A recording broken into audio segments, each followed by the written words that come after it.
51 શક્તિપીઠ પરિક્રમાનો સંદેશ ગામે ગામ પહોંચાડવા અંબાજીમાં પરિક્રમા દોડનું સફળ આયોજન કરાયું.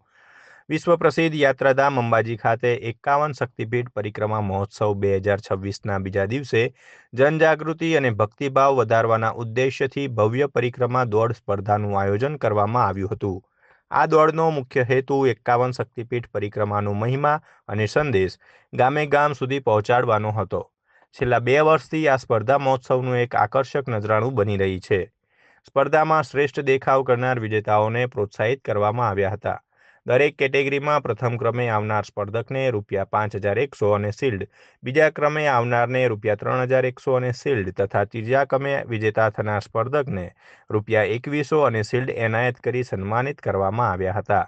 શાળા કોલેજના વિદ્યાર્થીઓથી લઈને વડીલો સુધીના તમામ વર્ગના લોકોએ આ સ્પર્ધાને સફળ બનાવવા માટે પોતાનું યોગદાન આપ્યું હતું. માન્ય કલેક્ટર સાહેબની માર્ગદર્શન અને માનનીય વહીવટદાર સાહેબશ્રીના સહયોગથી આજે 51 શક્તિપીઠ મહોત્સવ દોડ સ્પર્ધાનું આયોજન કરવામાં આવેલું છે. સદર સ્પર્ધાની અંદર કુલ 4 કેટેગરી છે, જેમાં ઓપન, એમ્પ્લોયી, બોય અને ગર્લ એમ 4 સ્પર્ધાઓ જે છે એના બાળકો ભાગ લેશે. કુલ 1012 સ્પર્ધકો આમાં ભાગ લેવાના છે. તમામ વિજેતા સ્પર્ધકોને પહેલો, બીજો, ત્રીજો નંબર આપવામાં આવનાર છે. 5100 અને શિલ્ડ, બીજા નંબરને 3100 અને શિલ્ડ અને ત્રીજા નંબરને 2100 અને શિલ્ડ આપવાનો છે.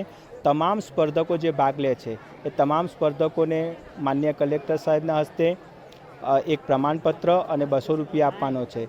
તમામ વિદ્યાર્થીઓ જે છે એ ખૂબ ઉત્સાહથી ભાગ લઈ રહ્યા છે અને સદર સ્પર્ધા જે છે એનું ખૂબ સુચારું આયોજન વહીવટી તંત્ર તરફથી કરવામાં આવેલું છે.